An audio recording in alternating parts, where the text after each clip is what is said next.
உங்களுக்கு அமைதி உரித்தாக. அன்பார்ந்தவர்களே, மரியனின் ஓராண்டில் வீடியோ விவிலி வாசிப்பு திட்டத்தின் 16வது நாளில் நாம் நுழைந்திருக்கிறோம். நம்ம ஏற்கனவே பார்த்தோம், யாக்கோபு ஏசா கிட்டேருந்து பயந்து ஓடி அவங்க அம்மாவுடைய சகோதரன் அவருடைய மாமா வீடு லாபான் வீட்டுக்கு ஓடி போய் அங்கே அவருடைய மகள்களை கல்யாணம் பண்ணி அவருக்கு கிட்டத்தட்ட 11 குழந்தைகள் பிறந்துட்டாங்க. இன்னும் ஒரு குழந்தை பெஞ்சமின் மட்டும் இன்னும் பிறக்கல. ஸோ என்னை விடுங்க, என்னுடைய மனைவிகளையும் என்னுடைய குழந்தைகளையும் கூட்டிகிட்டு நான் என்னுடைய ஊருக்கு திரும்பவும் கானான் தேசத்துக்கு நான் போகிறேன் அப்படின்னு சொல்லி யாக்கோபு கேட்கும்போது லாபான் குறி பார்த்து, இல்லை உன்னால் தான் என் வீட்டுக்கு ஆசீர்வாதம் இருக்குது, நீ இங்கே இரு, உனக்கு நான் எந்த ஊதியம் வேணாலும் தரேன் அப்படின்னு சொல்லி கேட்குறாரு. ஸோ இன்றைக்கி தொடக்க நூல் 31வது அதிகாரத்தில் நம்ம என்ன வாசிக்க போகிறோன்னா, அங்கேயே தொடர்ந்து ஏற்கனவே 7 வருஷம் லேயாவுக்கு 7 வருஷம் ராகேலுக்கு வேலை செஞ்சுட்டார்.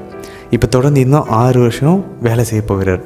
செய்ய கடவுள் என்ன பண்ணுவார், கொஞ்சம் கொஞ்சமாக லாபானுடைய எல்லா உடைமைகளையும் யாக்கோபுக்கு உரியதாக மாற்றப்போகிறார். ஸோ அப்போ பிரச்சனை திரும்பவும் யாக்கோபு, அவங்க மனைவி, அவங்களுடைய பிள்ளைங்க, அவங்களுடைய உடைமைகள் எல்லாத்தையும் எடுத்துக்கிட்டு லாபானுக்கு ஒன்றுமே இல்லாமல் அவர் அங்கேருந்து தப்பி திரும்ப ஓட போகிறார். எப்படி ஏசா கிட்டேருந்து ஓடினாரோ துரத்தி கொண்டே இருக்கிறது. லாபான் கிட்டேருந்து யாக்கோபு ஓடுறத நம்ம இன்றைக்கி 31வது அதிகாரத்தில் வாசிக்க போகிறோம். பட் கடைசியாக லாபானும் யாக்கோபும் ஒரு உடன்படிக்கை செஞ்சு சமரசமாக அவங்க பிரிந்து செல்வதை நம்ம பார்ப்போம். அதை தொடர்ந்து 32வது அதிகாரத்தில் இப்போ ஊருக்கு வராரு. யாரை பார்க்கணும்?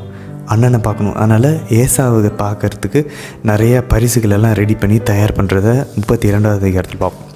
கடைசியாக 32வது அதிகாரத்தினுடைய கடைசியில் ரொம்ப ஃபேமஸான அந்த நிகழ்வை நம்ம வாசிப்போம். என்ன நிகழ்வு? யாக்கோபு ஒரு மனிதரோடு இரவு முழுவதும் போராடி ஆசீர்வாதத்தை வாங்குவார்.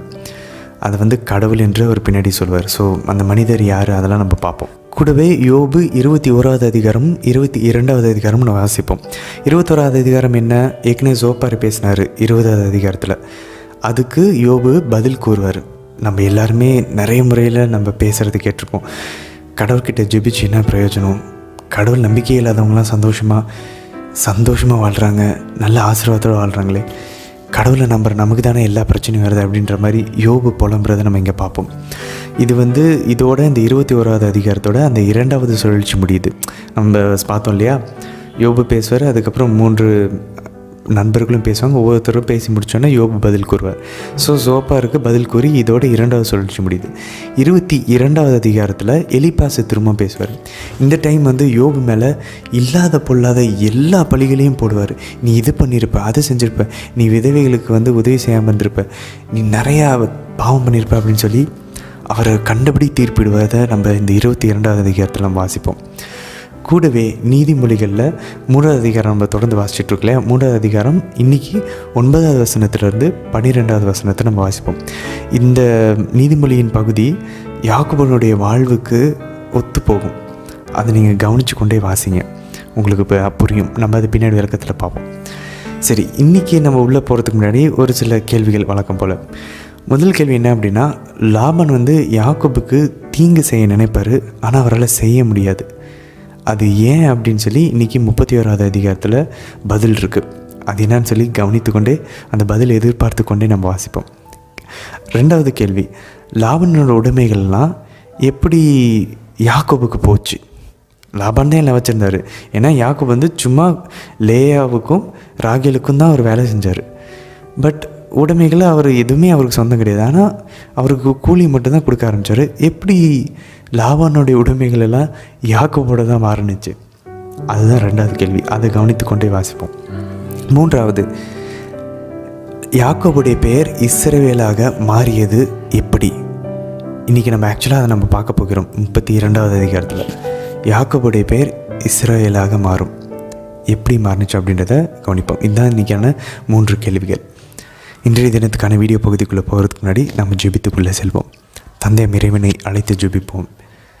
அருள் நிறைந்த அன்னை மரியே வாழ்க, ஆண்டவரும் உடனே பெண்களுக்குள்ள ஆசை பெற்றவர் நீரே அம்மா. உம்முடைய திருவயிற்றின் கனியாகி இயேசு கிறிஸ்துவும் ஆசை பெற்றவரே. புனித அன்னை மரியே, இறைவனின் தாயே, பாவிகளாக இருக்கிற எங்களுக்காக இப்பொழுதும் எங்கள் இறப்பின் வேலையிலும் வேண்டிக் கொள்ளும் அம்மா. ஆமேன். ஆண்டவர் இயேசுவை அழைத்து ஜெபிப்போம். அருள் நிறைந்த அன்னை மரியே வாழ்க, ஆண்டவரும் உடனே பெண்களுக்குள்ள ஆசை பெற்றவர் நீரே. உம்முடைய திருவயிற்றின் கனியாகிய இயேசு கிறிஸ்துவும் ஆசை பெற்றவரே. புனித அன்னை மரியே, இறைவனின் தாயே, பாவிகளாக இருக்கிற எங்களுக்காக இப்பொழுதும் எங்கள் இறப்பின் வேலையிலும் வேண்டிக் கொள்ளும் அம்மா. ஆமேன். தூய ஆவியானவரை அழைத்து ஜெபிப்போம். அருள் நிறைந்த அன்னை மரியே வாழுக, ஆண்டவர் உம்முடனே, பெண்களுக்குள் ஆசை பெற்றவர் நீரே அம்மா. உம்முடைய திருவயிற்றின் கனியாகி இயேசு கிறிஸ்துவும் ஆசை பெற்றவரே. புனித அன்னை மரியே, இறைவனின் தாயே, பாவிகளாயிருக்கிற எங்களுக்காக இப்பொழுதும் எங்கள் இறப்பின் வேலையிலும் வேண்டிக் கொள்ளும் அம்மா. ஆமேன். தொடக்க நூல் அதிகாரம் 31. லாபானின் புதல்வர் நம் தந்தைக்குரிய யாவற்றையும் யாக்கோபு கைப்பற்றி அவருடைய சொத்தை கொண்டே இந்த செல்வத்தை எல்லாம் சேர்த்து கொண்டான் என்று தங்களுக்குள் பேசிக்கொண்டதை யாக்கோபு கேட்டார். லாபானின் மனமும் முன்பு போல் இல்லை என்று யாக்கோபு கண்டார். ஆண்டவர் யாக்கோபை நோக்கி, உன் மூதாதையரின் நாட்டிற்கும் உன் இனத்தாரிடத்திற்கும் திரும்பி போ, நான் உன்னோடு இருப்பேன் என்றார். எனவே யாக்கோபு ராக்கேலையும் லேயாவையும் தம் மந்தை இருந்த புல்வெளிக்கு வரும்படி ஆள் அனுப்பினார். பிறகு அவர் அவர்களை நோக்கி, உங்கள் தந்தையின் மனம் என்பால் முன்பு போல் இல்லை என்று காண்கிறேன். என் தந்தையின் கடவுளோ என்னோடு இருந்து வருகிறார். உங்கள் தந்தைக்காக முழு வலிமையுடன் உழைத்தேன் என்று உங்களுக்கு தெரியும். உங்கள் தந்தையோ என்னை ஏமாற்றி என் கூலியை 10 முறை மாற்றினார். அவர் வழியாக எனக்கு எவ்வித தீங்கும் நேரிட கடவுள் விடவில்லை. ஏனெனில் கலப்பு நிறமானவை உனக்குரிய ஊதியம் என்றபோது ஆடுகள் எல்லாம் கலப்பு நிற குட்டிகளையே ஈன்று வந்தன. வரியுள்ளவை உனக்குரிய ஊதியம் என்றபோதோ ஆடுகள் எல்லாம் வரியுடைய குட்டிகளையே ஈன்றன. இவ்விதமாய் கடவுளே உங்கள் தந்தையின் மந்தைகளை எடுத்து எனக்கு தந்தருளினார். ஆடுகள் சினையுறும் காலத்தில் நான் ஒரு கனவு கண்டேன்.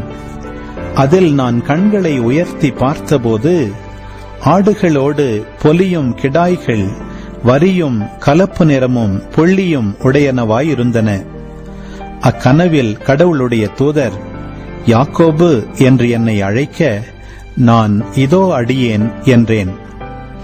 அவர், உன் கண்களை உயர்த்தி கிடாய்கள் யாவும் வரியும் கலப்பு நிறமும் புள்ளியும் உடைய ஆடுகளுடன் பொலிவதை பார். ஏனெனில் லாபான் உனக்கு செய்தது அனைத்தையும் நான் கண்டேன்.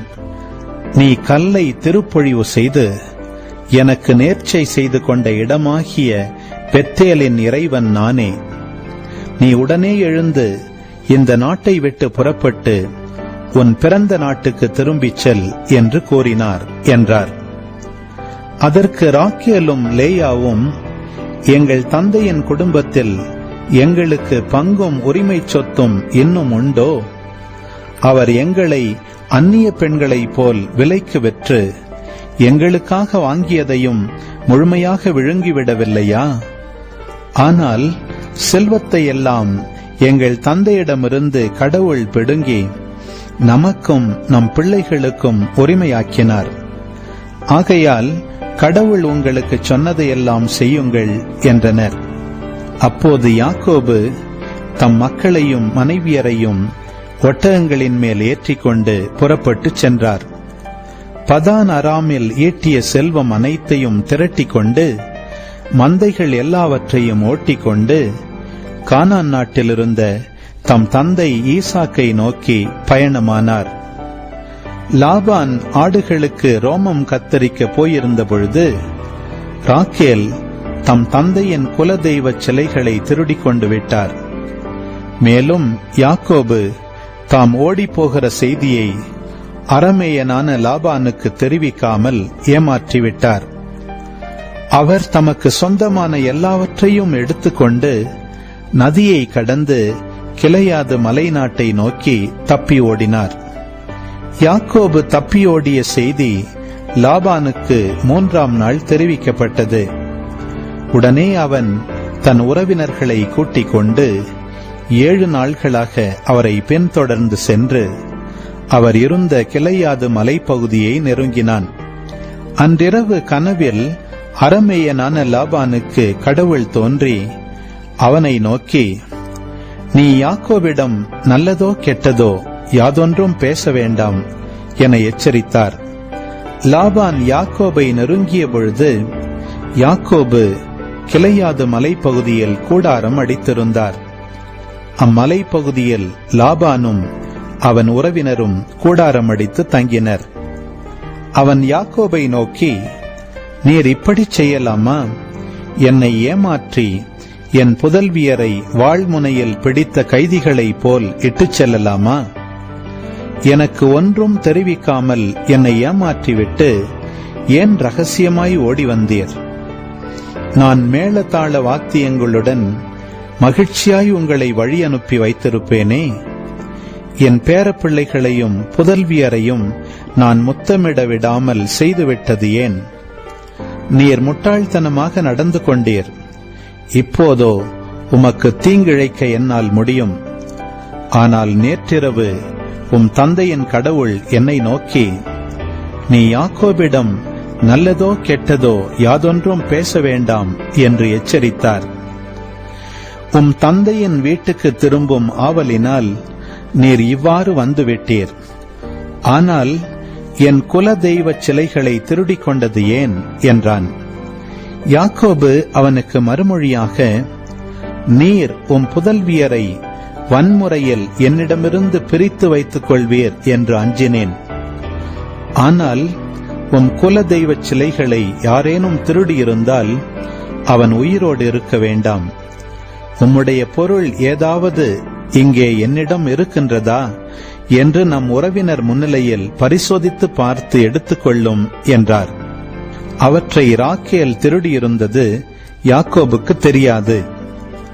அப்பொழுது லாபான் யாக்கோபின் கூடாரத்திலும் லேயாவின் கூடாரத்திலும் 2 வேலைக்காரிகளின் கூடாரத்திலும் நுழைந்து தேடி பார்த்தும் ஒன்றையும் கண்டுபிடிக்கவில்லை. பின் அவன் லேயாவின் கூடாரத்தை விட்டு வெளியே வந்து ராக்கேலின் கூடாரத்திற்குள் நுழைந்தான். இதற்கிடையே ராக்கேல் குலதெய்வ சிலைகளை எடுத்து தம் ஒட்டக சேணத்தினுள் ஒளித்து வைத்து அதன் மேல் உட்கார்ந்து கொண்டார். லாபான் கூடாரம் எங்கும் சோதித்து பார்த்தும் ஒன்றையும் கண்டுபிடிக்கவில்லை. அவர் தன் தந்தையை நோக்கி, என் தலைவராகிய உம் முன்னிலையில் என்னால் நிற்க முடியவில்லை என்று சினம் கொள்ள வேண்டாம், ஏனெனில் நான் மாதவிலக்காயிருக்கிறேன் என்றார். எனவே அவன் எவ்வளவு தேடி பார்த்தும் குலதெய்வ சிலைகளை கண்டுபிடிக்க முடியவில்லை. அப்பொழுது யாக்கோபு சினமுற்று லாபானுடன் வாதிட்டு மறுமொழியாக கூறியது, நான் செய்த குற்றம் என்ன? நான் செய்த பாவம் என்ன? ஏன் இப்படி என்னை துரத்தி கொண்டு வருகிறீர்? என் உடைமைகளெல்லாம் சோதித்து பார்த்தீரே. உம் வீட்டு பொருளில் ஏதேனும் கண்டுபிடித்தீரா?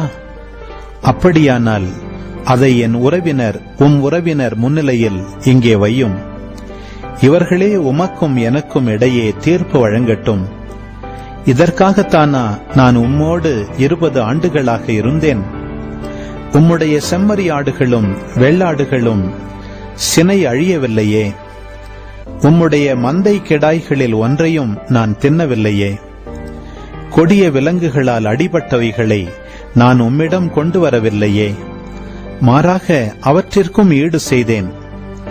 ஆனால் இரவிலோ பகலிலோ களவு போனவற்றிற்காக நீர் என் கையிலிருந்து ஈடு வாங்கிக் கொண்டீரே. பகலில் கொடும் வெயிலும் இரவில் கடும் குளிரும் என்னை வாட்டின. அதனால் என் கண்களுக்கு உறக்கமே இல்லை. இவ்விதமாய் நான் உமது வீட்டில் உம் புதல்வியருக்காக 14 ஆண்டுகளும் உம் மந்தைகளுக்காக 6 ஆண்டுகளுமாக இந்த 20 ஆண்டுகள் உம்மிடம் வேலை செய்தேன். நீரோ என் ஊதியத்தை 10 முறை மாற்றினீர். ஆபிரகாமின் கடவுளும் ஈசாக்கின் அச்சமுமான என் தந்தையின் கடவுள் என்னோடு இருந்திராவிடில் உண்மையாகவே நீர் என்னை வெறுங்கையனாய் அனுப்பியிருப்பீர். ஆனால் கடவுள் என் துன்பத்தையும் கடின உழைப்பையும் கண்டு நேற்றிரவு உம்மை எச்சரித்திருக்கிறார் என்றார். அதற்கு மறுமொழியாக லாபான் யாக்கோபை நோக்கி, இப்புதல்வியர் என் புதல்வியர், இப்பிள்ளைகள் என் பிள்ளைகள், இம்மந்தை என் மந்தை, நீர் காண்பவை யாவும் என்னுடையவையே. இப்படி இருக்க என் புதல்வியர்க்கோ அவர்கள் பெற்றெடுத்த பிள்ளைகளுக்கோ நான் இன்று என்ன செய்துவிடப் போகிறேன்? வாரும், நானும் நீரும் இப்பொழுது உடன்படிக்கை செய்து கொள்வோம். அது உமக்கும் எனக்கும் இடையே சான்றாக இருக்கட்டும் என்றான். எனவே யாக்கோபு ஒரு கல்லை எடுத்து நினைவு தூணாக நிறுத்தினார். யாக்கோபு தம் உறவினரை நோக்கி, கற்கள் சேகரித்துக் கொண்டு வாருங்கள் என்றார். அவர்களும் கற்களை கொண்டு வந்து ஒரு குவியல் எழுப்பி அக்குவியல் அருகே உணவருந்தினர். அதற்கு லாபான் எகர்சகதுத்தா என்றும் யாக்கோபு கலையேது என்றும் பெயரிட்டனர். பின்னர் லாபான், இக்குவியல் இன்று உமக்கும் எனக்கும் சான்றாகுக என்றான். ஆகவே அதற்கு அவன் கலையேது என்று பெயரிட்டான். மீண்டும் அவன், நாம் ஒருவரை விட்டு பிரிந்து சென்ற பின்னும் ஆண்டவரே நம்மை கண்காணிப்பாராக என்று சொல்லி அதற்கு மிஸ்பா என்றும் பெயரிட்டான். மேலும் அவன், நீர் என் புதல்வியரை துன்புறுத்தினாலோ அவர்களைத் தவிர வேறு பெண்களை மணந்து கொண்டாலோ நம்மிடையே வேறு எவரும் இல்லை எனினும் உமக்கும் எனக்கும் இடையே கடவுளே சாட்சி என்பதை நினைவில் கொள்ளும் என்றான். மீண்டும் லாபான் யாக்கோபை நோக்கி, இதோ இந்த குவியலையும் நினைவு தூணையும் பாரும். இவற்றை எனக்கும் உமக்கும் இடையே நிறுத்தி வைத்துள்ளேன். நான் இந்த குவியலை கடந்து வந்து உமக்கு தீங்கிழைக்க மாட்டேன் என்பதற்கும், நீர் இந்த குவியலையும் நினைவு தூணையும் கடந்து வந்து எனக்கு தீங்கிழைக்க மாட்டீர் என்பதற்கும் இந்த குவியல் சான்று, இந்த நினைவு தூண் சான்று. ஆபிரகாமின் கடவுள், நாகோரின் கடவுள், அவர்களின் தந்தையின் கடவுள் நம்மிடையே நீதி வழங்குவாராக என்றான். பின்னர் யாக்கோபு ஈசாக்கின் அச்சம் என்ற தம் தந்தையின் கடவுள் பெயரால் ஆணையிட்டு வாக்களித்தார். பின்பு அவர் மலையின் மேல் பலி செலுத்தி உணவு அருந்தும்படி தம் உறவினரை அழைத்தார். அவர்கள் உணவருந்திய பின் அன்றிரவு மலையிலேயே தங்கினார்கள். தொடக்க நூல் அதிகாரம் 32. பின்னர் யாக்கோபு தம் பயணத்தை தொடர்ந்தார். கடவுளின் தூதர்கள் வழியில் அவரை சந்தித்தார்கள். யாக்கோபு அவர்களை கண்டபோது, இதுதான் கடவுளின் படை என்று கூறி அந்த இடத்திற்கு மகனயீம் என்று பெயரிட்டார்.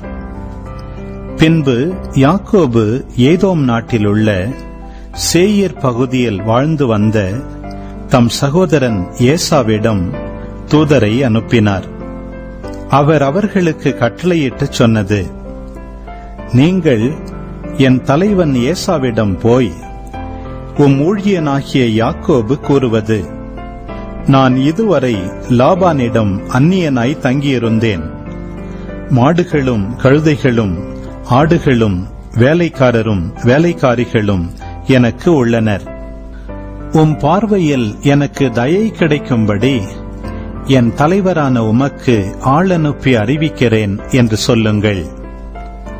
அத்தூதர் யாக்கோபிடம் திரும்பி வந்து, நாங்கள் உம் சகோதரர் ஏசாவிடம் போனோம். அவர் இதோ 400 பேருடன் உம்மை சந்திக்க வருகிறார் என்றனர். யாக்கோபு மிகவும் அஞ்சி கலங்கி தம்முடன் இருந்த ஆள்களையும் ஆடு மாடு ஒட்டகங்களாகிய மந்தைகளையும் 2 பகுதிகளாக பிரித்தார். ஏனெனில் ஏசா வந்து ஒரு பகுதியை தாக்கினாலும் எஞ்சிய பகுதியாவது தப்புமே என்று நினைத்துக் கொண்டார். மேலும் யாக்கோபு, என் மூதாதை ஆபிரகாமின் கடவுளும் என் தந்தை ஈசாக்கின் கடவுளுமான ஆண்டவரே, நீர் என்னை நோக்கி, உன் சொந்த நாட்டிற்கும் உன் உறவினரிடமும் திரும்பிப் போ, நான் உனக்கு நன்மையே புரிவேன் என்று உரைத்தீர். அடியனுக்கு நீர் காட்டிய பேரன்பு முழுவதற்கும் நம்பிக்கைக்குரிய தன்மை முழுவதற்கும் நான் தகுதியற்றவன். நான் இந்த யோர்தானை கடந்து சென்றபோது என்னிடம் இருந்தது ஒரு கோல் மட்டுமே. இப்போதோ 2 பரிவாரங்கள் உடையவன் ஆனேன். என் சகோதரர் ஏசாவுக்கு நான் மிகவும் அஞ்சுகிறேன். அவர் கையினின்று என்னை விடுவித்தருளும். இல்லையேல் அவர் வந்து என்னையும் பிள்ளைகளையும் தாய்களையும் தாக்குவார். நீர், நான் உனக்கு உறுதியாக நன்மை புரிவேன், உன் வழிமரபை எண்ண முடியாத கடல் மணலை போல பெருகச் செய்வேன் என்று வாக்களித்துள்ளீர் என்றார். அன்றிரவு அவர் அங்கேயே தங்கி தமக்கு சொந்தமானவற்றிலிருந்து சகோதரர் ஏசாவுக்கு அன்பளிப்பாக 200 வெள்ளாடுகளையும் 20 வெள்ளாட்டு கிடாய்களையும் 200 செம்மறியாடுகளையும் 20 செம்மறி கிடாய்களையும் 30 பெண் ஒட்டகங்களையும் அவற்றின் குட்டிகளையும் 40 பசுக்களையும் 10 காளைகளையும் 20 பெண் கழுதைகளையும் 10 ஆண் கழுதைகளையும் தேர்ந்தெடுத்தார். அவற்றுள் ஒவ்வொரு மந்தையையும் வேலைக்காரர் கையில் தனித்தனியாய் ஒப்புவித்து, நீங்கள் மந்தைகளுக்கு இடையே இடம் விட்டு எனக்கு முன் ஓட்டிக்கொண்டு போங்கள் என்று சொன்னார்.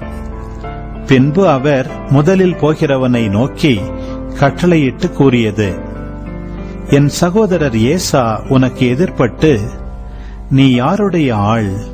நீ எங்கே போகிறாய்?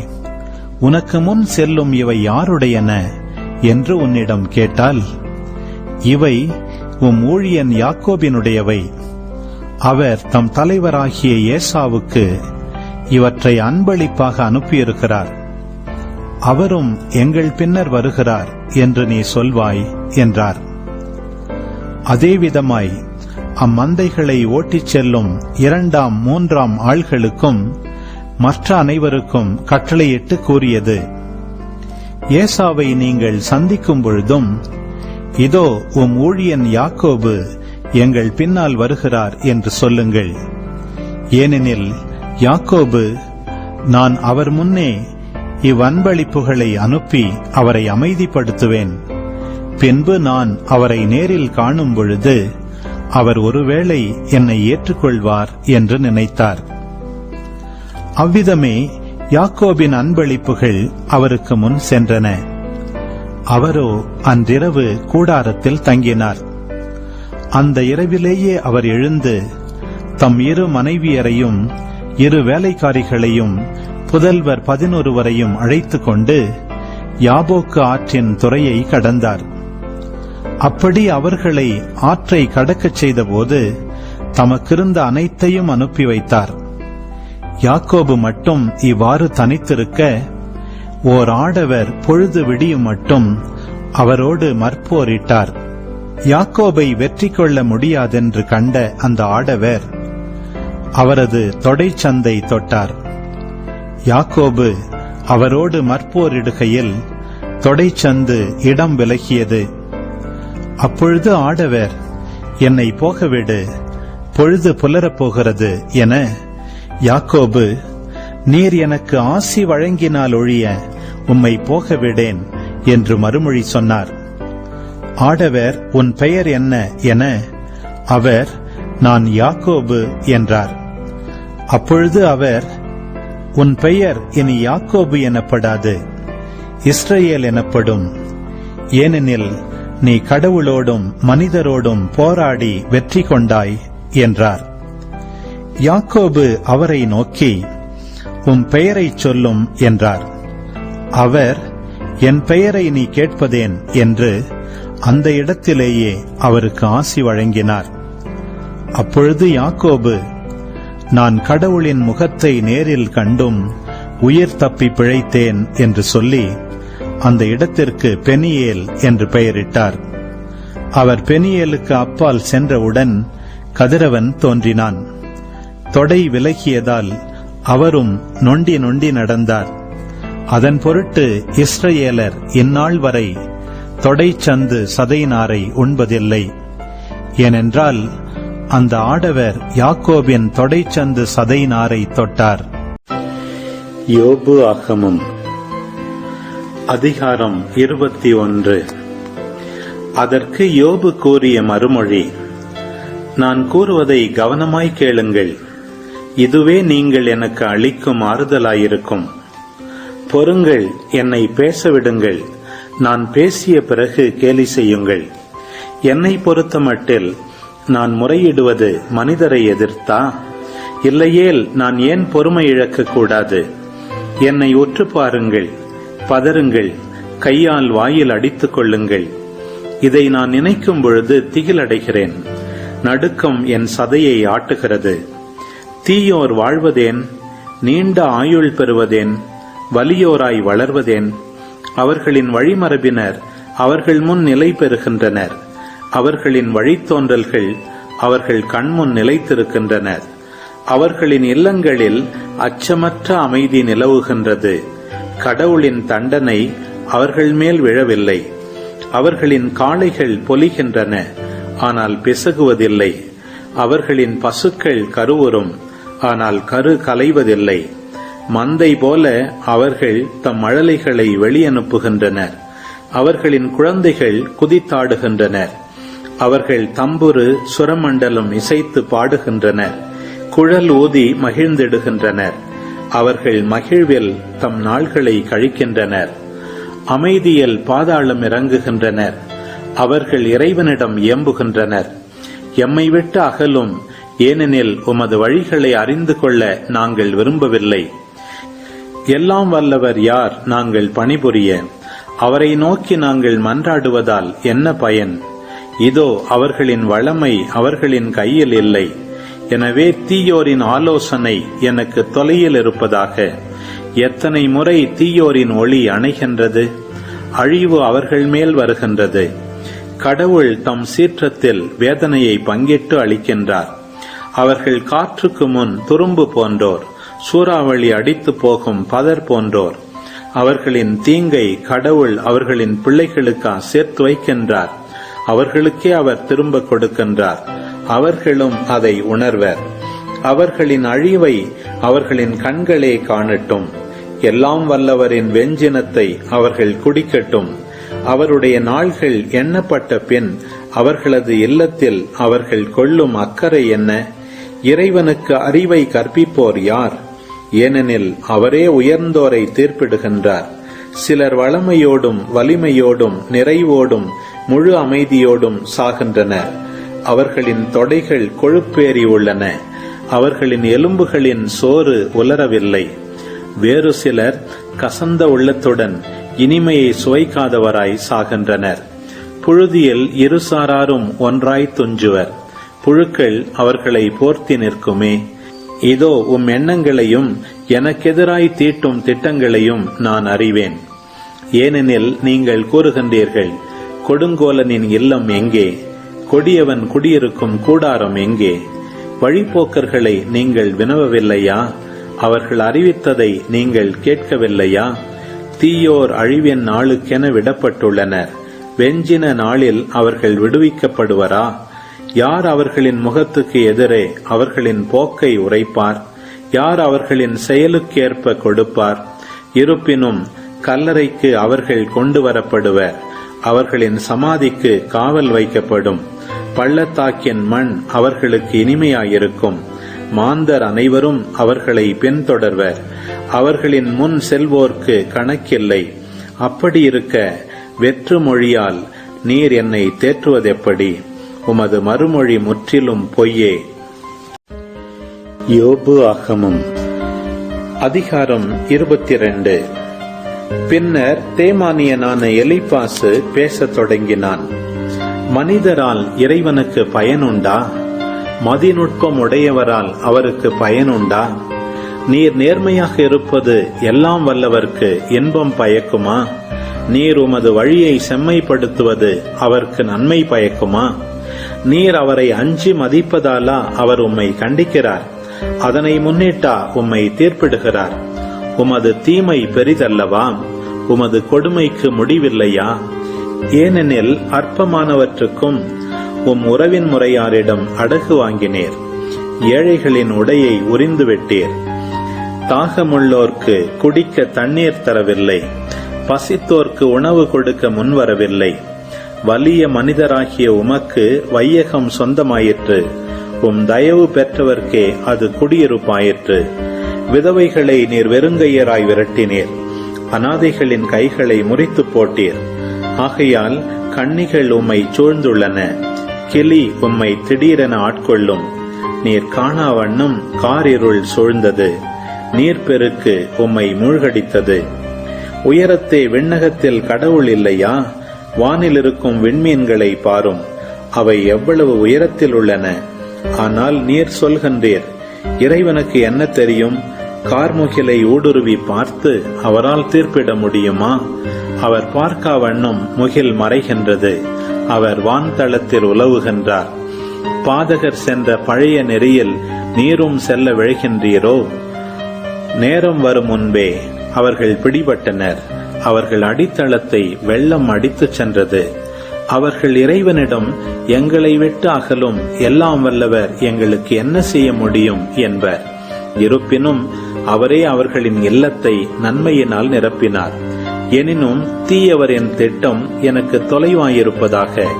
நேர்மையுள்ளோர் அதை கண்டு மனம் மகிழ்கின்றனர். மாசற்றோர் அவர்களை எள்ளி நகையாடுகின்றனர். இதோ நம் பகைவர் வீழ்த்தப்பட்டனர், அவர்களின் சேமிப்பு தீயால் விழுங்கப்பட்டது என்கின்றனர். இணங்குக இறைவனுக்கு, எய்துக அமைதி, அதனால் உமக்கு நன்மை வந்தடையும்.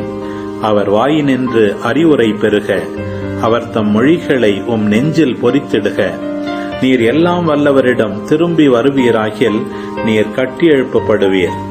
தீயவற்றை உம் கூடாரத்திலிருந்து அகற்றிவிடும். பொன்னை புழுதியிலே எரிந்து ஓபியத் தங்கத்தை ஓடை கற்களிடை வீசிவிடும். எல்லாம் வல்லவரே உமக்கு பொன்னாகவும் வெள்ளியாகவும் வலிமையாகவும் திகழ்வார். அப்போது எல்லாம் வல்லவரில் நீர் நம்பிக்கை கொள்வீர். கடவுளை பார்த்து உம் முகத்தை நிமிர்த்திடுவீர். நீர் அவரிடம் மன்றாடுவீர், அவரும் உமக்கு செவி கொடுப்பார். நீர் நினைப்பது கைகூடும். உம் வழிகள் ஒளிமயமாகும். ஏனெனில் அவர் சிறு குற்றோரின் ஆணவத்தை அழிக்கின்றார். தாழ்வாக கருதப்பட்டோரை மீட்கின்றார். குற்றவாளிகளையும் அவர் விடுவிப்பார். அவர்கள் உம் கைகளின் தூய்மையால் மீட்கப்படுவர். உன் செல்வத்தை கொண்டு அவரை போற்று. உன் விளைச்சல்கள் எல்லாவற்றின் முதற் பலனையும் ஆண்டவருக்கு காணிக்கையாக்கு. அப்பொழுது உன் களஞ்சியங்கள் நிறைந்திருக்கும். குடங்களில் திராட்சை ரசம் வழிந்தோடும். பிள்ளாய், ஆண்டவர் உன்னை கண்டித்து திருத்துவதை வேண்டாம் என்று தள்ளிவிடாதே. அவர் கண்டிக்கும் போது அதை தொல்லையாக நினையாதே. தந்தை தன் அருமை மகனை கண்டிப்பது போல் ஆண்டவர் தாம் யாரிடம் அன்பு கொண்டிருக்கின்றாரோ அவர்களை கண்டிக்கின்றார். ஆமேன்.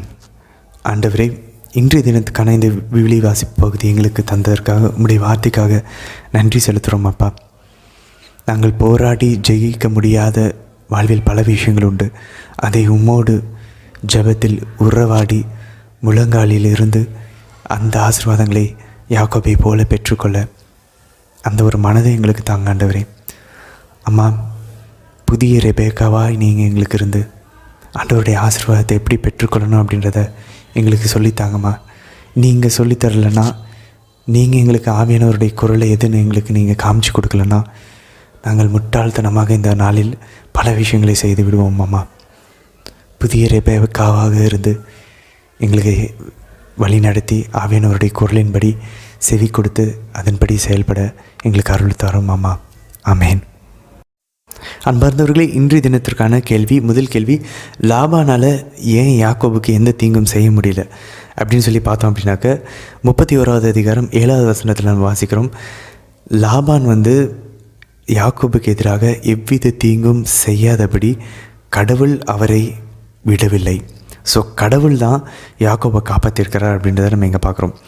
ஸோ நம்ம முன்னாடி பார்த்தோன்னு வச்சுக்கோங்களேன், யாக்கோபு கடவுளை பற்றி அந்தளவுக்கு பேசுகிற மாதிரி இல்லை. ஆனால் இந்த ஒரு நெருக்கத்தில் அப்பா அம்மா விட்டுட்டு தனியாக வேறு ஒரு நாட்டில் அண்ணினாக உழைக்கும்போது அந்த கஷ்டத்துக்கு மத்தியில் பாருங்கள், அவர் கடவுளை உணர்றாரு. இனி நம்ம பார்ப்போம், எல்லாவற்றுக்குமே அவர் கடவுள் பக்கம் கொஞ்சம் கொஞ்சமாக திரும்ப ஆரம்பிப்பார். ஏமாற்றி பெற்றுக்கொண்ட அந்த ஒரு யாக்கோப் இனி கடவுளிடமிருந்து நேரடியாக பெற்றுக்கொள்வது எப்படின்றத அவருடைய இந்த வாழ்வின் அனுபவங்கள் அவரை கடவுள்கிட்ட கொண்டு போகிறத நம்ம பார்ப்போம். இரண்டாவது, லாபானுடைய உடைமைகள்லாம் எப்படி யாக்கோபுடைய ஆச்சு? ரொம்ப சிம்பிள். நம்ம அவரே அழகாக சொல்கிறாரு, நான் எதுவுமே திருடிட்டு வரல. ஏன்னா லாபானுடைய கூலிக்காரங்களாம் என்ன சொல்கிறாங்க, வேலைக்காரங்களாம், யாக்கோபு வந்து லாபானுடைய எல்லாம் அபகரிச்சிட்டார் அப்படின்னு சொல்லி. ஆக்சுவலாக அது நடக்கலை. லாபான் சொல்கிற, உனக்கு என்ன கூலி வேணும் அப்படின்னு கேட்குறாரு. கலப்பு ஆடு குட்டிங்களெல்லாம் என்னுடைய கூலி ஆகட்டும் அப்படின்றப்ப கடவுள் என்ன பண்ணுறாரு, அந்த டைம் பார்த்து ஆடுங்க போடுறதெல்லாம் கலப்பு ஆடுங்களாகவே இருக்குது. அப்படின்னா புள்ளியாக இருக்கக்கூடிய ஆடுங்கள். சரி, நெக்ஸ்ட் டைம் லாபான்னு கேட்குறாரு, சரி இப்போ உன்னுடைய ஊதியம் என்னன்னு சொல்லி இந்த மாதத்துக்கு அப்படின்னு கேட்கும்போது வரி வரியாக இருக்கக்கூடிய ஆடுகள் அப்படின்னாரு. இப்போ உடனே எல்லாம் வரி வரி ஆடுகள் எல்லாமே நிறைய ஆடுகள் அதை தான் போடுது. லாபானுக்கு ஒன்றுமே இல்லை. கலப்பு ஆடு இந்த தடவை வரும்னு பார்த்தா கலப்பாடு 2-3 தான், வரி வரியாக இருக்கிறது தான் அத்தனை கணக்கான ஆடுகளாக இருக்குது. ஸோ இப்படி வந்து யாக்கோபுக்கு லாபானினுடைய உடைமைகள் ஆடு மாடுகள் எல்லாம் யாக்கோபுடையதாக மாறுகிறது. ஸோ இது எப்படி நடந்துச்சு? ஒரு பக்கம் யாக்கோபு அவருடைய சொந்த முயற்சியும் பண்ணுறாரு, பட் கூடவே நம்ம பின்னாடி வாசிப்போம், யாக்கோபே சொல்கிறார், கடவுள் என் சார்பில் இருந்ததுனால தான் இது எல்லாமே எனக்கு நடந்துச்சு அப்படின்னு சொல்லி யாக்கோபு வந்து ரொம்ப தாழ்மையோட உண்மையை ஏற்றுக்கொண்டு அவர் ஒத்துக்கொள்வார். கடவுள் தான் என் சார்பில் இருந்தார், அதனால தான் நான் இவ்வளோ பெரிய ஆளாக வந்தேன் அப்படின்னு சொல்லி. அது ஒரு அழகான ஜெபம், அதை நம்ம பின்னாடி பார்ப்போம். மூன்றாவது கேள்வி, யாக்கோபுடைய பெயர் எப்பொழுது இஸ்ரவேலாக மாறியது? இது ரொம்ப ரொம்ப முக்கியமானது. இப்போ நமக்கு தெரிஞ்சிருக்கும், இஸ்ரேல் மக்கள் நம்ம வாசிக்கிறோம் இல்லையா? அந்த இஸ்ரவேல்ன்ற அந்த பெயர் யாக்கோபுடைய பெயர். யாக்கோபுடைய பேர் எப்படி ஆபிராமோட பேரை ஆபிரகாமா மாற்றினாரோ அதே போல் யாக்கோபுடைய பேரை அங்கே கடவுள் இஸ்ரேலாக மாற்றுறார். அப்படின்னா என்ன?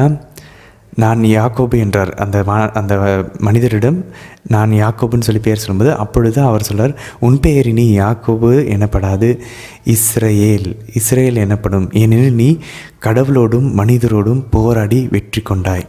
ஸோ கடவுளோடும் மனுஷனோடும் நீ போராடி வெற்றி கொண்டதுனால நீ இஸ்ரவேல் அப்படின்ட்டு பெயர் விடும். ஸோ பின்னாடி இந்த மக்கள் தான் கடவுளோட திரும்ப அழுவாங்க, புலம்புவாங்க, கெஞ்சி கடவுளுடைய ஆசீர்வாதத்தை பெற்று அவர் வழியாக ஆண்டவர் இயேசு வந்து அந்த இனத்தின் வழியாக மொத்த உலகிற்கும் ஆசீர்வாதங்களை கொடுக்க போகிறாங்க.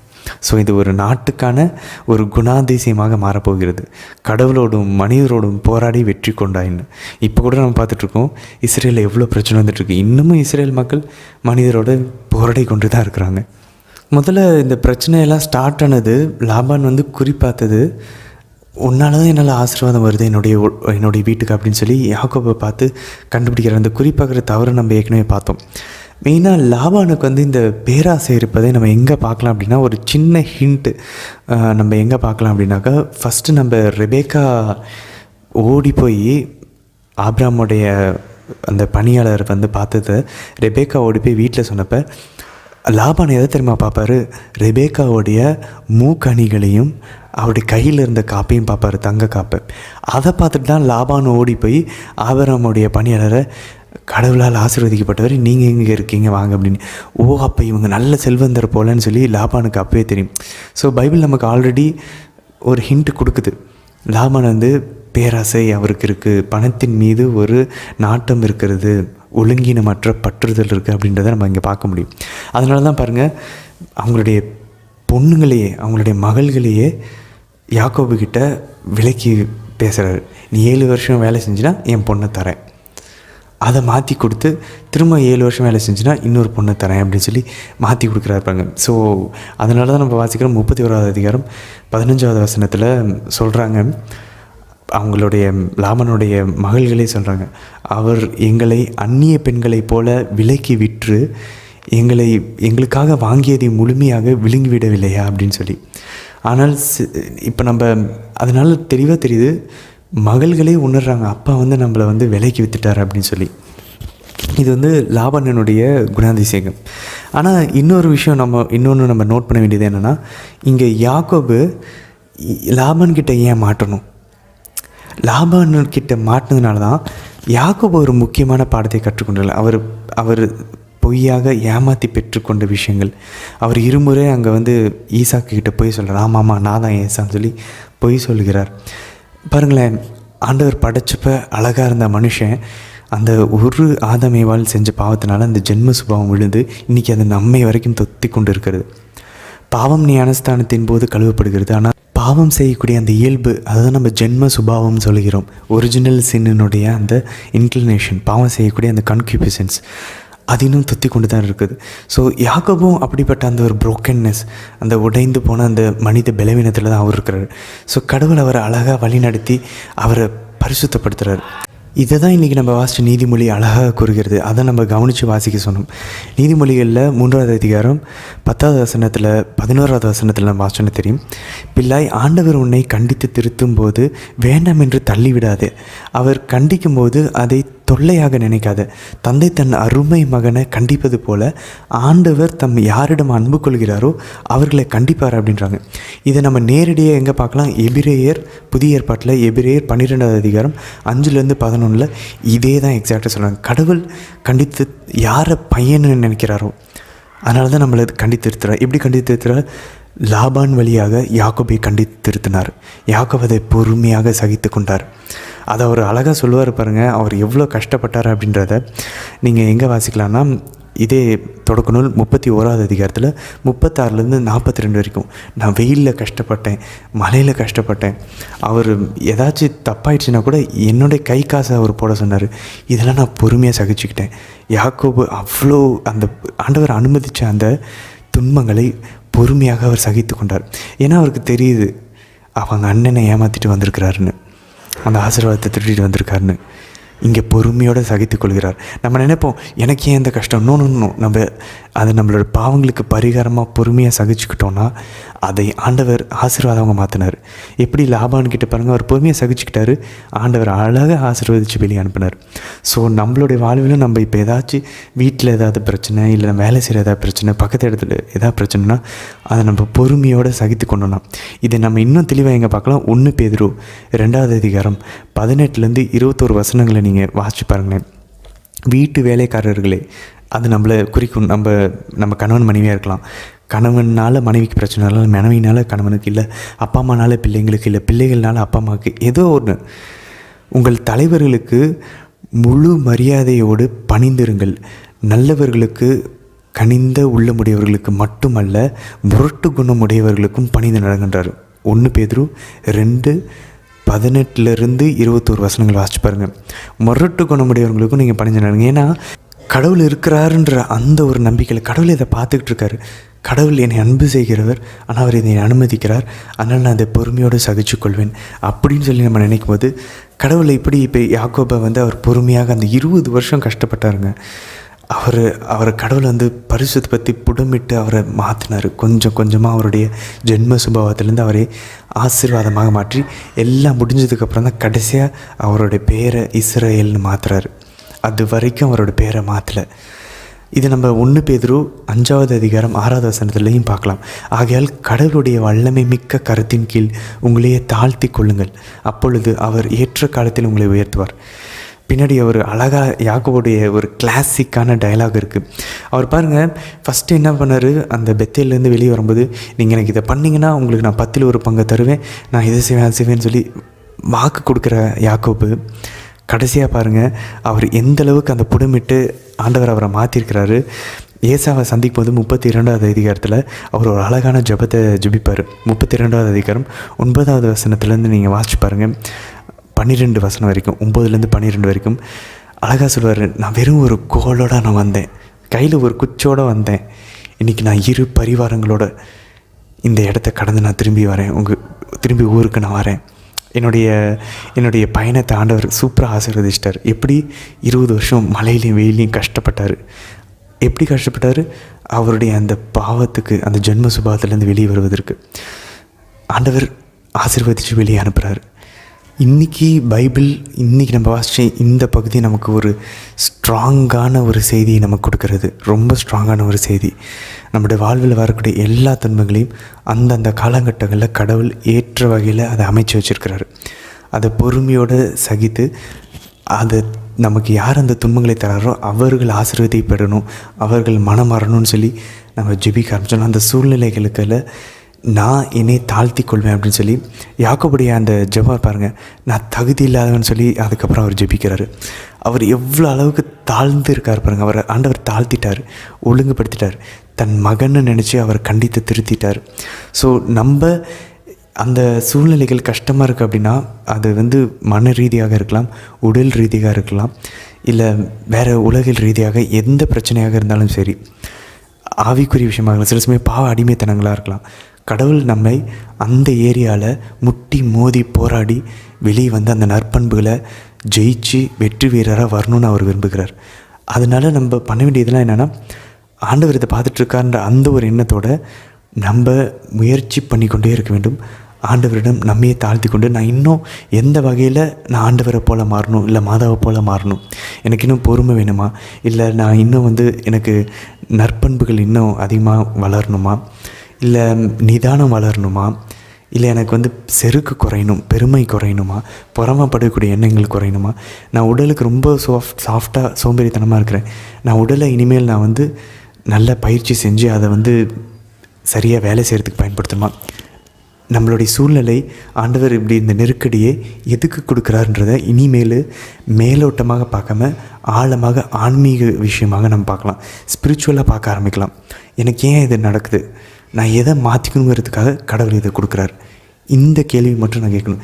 இந்த சூழ்நிலை கடவுள் எனக்கு என்ன ஆன்மீக பாடத்தை கற்றுத்தந்து நான் என்ன நற்பண்புகளை வளர்த்தணும், நான் என்ன பாவத்தில் இருக்கேன், அதிலிருந்து மீண்டு வரதுக்காக கடவுள் எனக்கு கொடுக்குறார், இந்த பிரச்சனையில் எனக்கு அனுமதிக்கிறார் அப்படின்ற கேள்வி கேட்டு நம்மளை ஸ்பிரிச்சுவலாக நம்ம மாற்றிக்க ஆரம்பித்தோன்னா ஆட்டோமேட்டிக்காக அந்த சூழ்நிலைகள், அந்த நபர்கள் எல்லாமே விலகி போய் கடவுள் நம்மளுடைய பாதையை செம்மைப்படுத்துறது நம்மளால் பார்க்க முடியும்.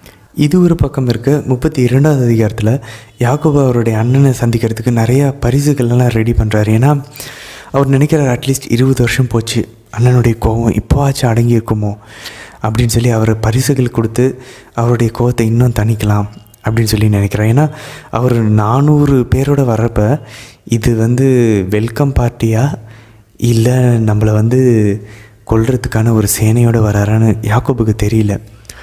ஸோ அதனால் அவர் பரிசுகளை ரெடி பண்ணுறாரு.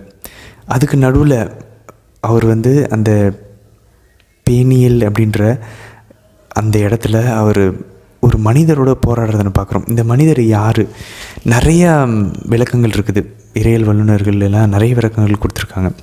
உதாரணத்துக்கு அது தந்தையாம் இறைவன் ஒரு உடலை பயன்படுத்தி, உடலினுடைய ஒரு மெட்டீரியலை பயன்படுத்தி ஒரு நபரை போல் தந்தையாம் இறைவன் போராடினார்னு சொல்கிறாங்க.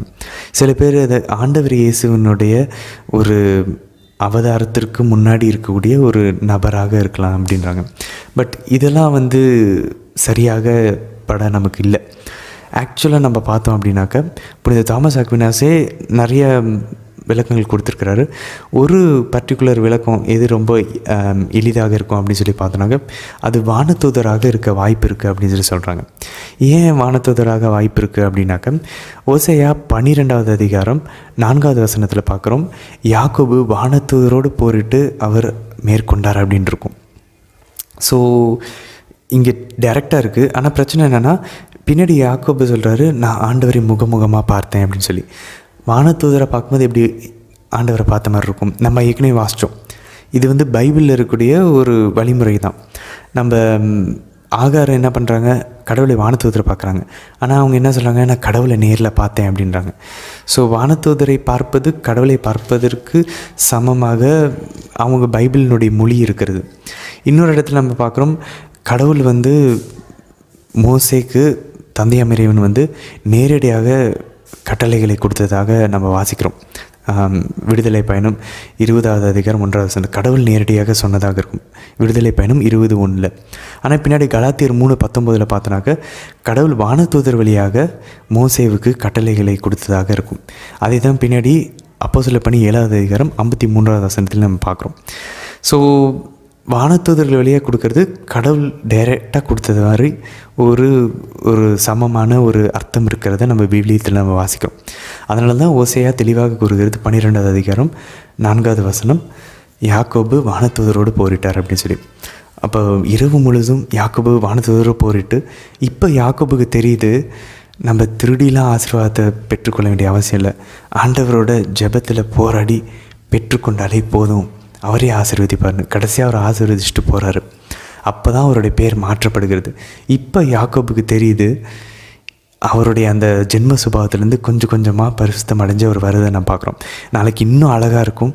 அவரோட அண்ணனை சந்திக்கக்கூடிய அந்த நிகழ்வில் யாக்கோபு இந்த 20 வருஷத்தில் எவ்வளவு கடவுளை அவரை மாற்றிருக்கிறாரு அப்படின்றத நம்மளால் பார்க்க முடியும். நாளைய தினத்தில் நம்ம அதை வாசிப்போம். ரொம்ப அழகாக இருக்கும். இது நமக்கு என்ன கற்றுத்தருகிறது? நம்ம பார்த்தோம், அண்ணனை சந்திக்க போகிறான்றப்ப ஏசாவு 400 பேரோட வராருன்னு தெரிஞ்சப்போ யாக்கோபு அந்த மனத்தாழ்மையோட அழகாக அந்த ஒரு ஜெபத்தை ஜெபிக்கிறத நம்ம பார்த்தோம். பட் அதை தாண்டி ஆண்டவரோட ஒரு நைட்டு ஃபுல்லாக அந்த போரிட்டார் இல்லையா அந்த வானதூதரோட, அதை இறையியல் வல்லுநர்கள் எப்படி பார்க்குறாங்க அப்படின்னா, அது நைட்டு ஃபுல்லாக நைட் விஜில் பண்ண மாதிரி, ஒரு இரவு கண் விழிப்பு ஜெபம் செய்த மாதிரி. நம்ம நிறைய பேர் யோசிச்சிருக்கலாம், நம்ம பகலில் கடவுள்கிட்ட ஜெபிக்க எதுக்கு நைட்டு? இல்லை, நைட்டு ஜெபிக்கிறதுக்குன்னு ஒரு ஆசீர்வாதம் உண்டு. ஏன்னா அது கஷ்டம், அதுக்கு நம்ம உடலை வருத்தணும். ஸோ எப்பயுமே அந்த நைட் விஜிலுக்கான ஒரு ஆசீர்வாதம் இருக்குது. அதுக்கான ஒரு வேறு நம்ம இங்கே பார்க்கலாம். பழைய ஏற்பாட்டில் தொடக்க நூலில் 32வது அதிகாரத்தில் பார்க்கலாம். யாக்கோபு இரவு முழுதும் போராடினார். அதுக்கப்புறம் நம்ம பார்ப்போம், ஆண்டவர் இயேசு இரவு முழுதும் ஜெபிச்சாருன்னு இருக்கும். பவுல் இரவு முழுதும் அந்த சிறையில் பாடலோட அவர் ஆண்டவரை புகழ்ந்து பாடி ஜெபிச்சார்னு நம்ம வாசிக்கிறோம். இரவு முழுதும் ஜெபிக்கும் போது கட்டுகள் தடைகள் உடையும். நம்ம வீட்டிலே கூட ட்ரை பண்ணலாம். ரெட்ரீட் சென்டர்ஸ் நிறையா இருக்குது. தியான நிலையங்களில் இரவு கண்விழிப்பு ஜெபங்கள் இருந்துச்சுன்னா கண்டிப்பாக கலந்துக்க நம்ம முயற்சி செய்யலாம். நைட்டு விஜிலில் ஆண்டவரோட போராடி கேட்போம், ஆண்டவரே நீங்கள் என்னை ஆசீர்வதிக்காமல் உங்களை விட மாட்டேன். யாக்கோபு கேட்ட அதே ஜெபம் எல்லா நைட் விஜிலும் நம்ம பண்ணலாம். ஆண்டவரே நீங்கள் இன்றைக்கி ஆசீர்வதிக்காமல் இந்த இரவு நான் உங்களை விட மாட்டேன், நீங்கள் என்னை ஆசீர்வதிக்காமல் உங்களை விட மாட்டேன். இது நம்மளுடைய ஜெபமாக நம்ம மாற்றிக்கொள்ளலாம். முடிஞ்சால் நம்ம வீட்லேயே ரூம்லேயே கூட நைட் விஜில் பண்ணலாம். ஏதாச்சும் ஒரு நாள் நல்ல மனசில் தோணும், சரி இன்றைக்கி நம்ம ஆண்டவரோட ஸ்பெண்ட் பண்ணலாம். இந்த ஒரு காரியத்துக்காக நம்ம ஜெபமாலை ஜெபிக்கலாம், பைபிளை படிக்கலாம், பாட்டுகள் பாடலாம், ஏதாவது புக்ஸ் படிக்கலாம், புனிதர்களுடைய புத்தகங்களை வாசிக்கலாம், இல்லை ஏதாவது ஒரு பிரசங்கம் கேட்கலாம். நைட்டு முழுதும் ஒரு மணி நேரத்துக்கு ஒரு விஷயம் பண்ணி மாற்றி பண்ணிக்கொண்டே நம்ம அழகாக நைட் விஜில் நம்மளே பண்ணலாம் ரூமில். அதே போல் தியான நிலையங்களுக்கும் போகலாம். இது நம்ம ஜெபமாக மாற்றுவோம். ஆண்டவரே நீங்கள் என்னை ஆசீர்வதிக்காமல் உங்களை நான் விட மாட்டேன். இந்த பயணத்தில் நாளைக்கு நம்ம தொடர்ந்து சந்திக்கலாம். ஆமேன்.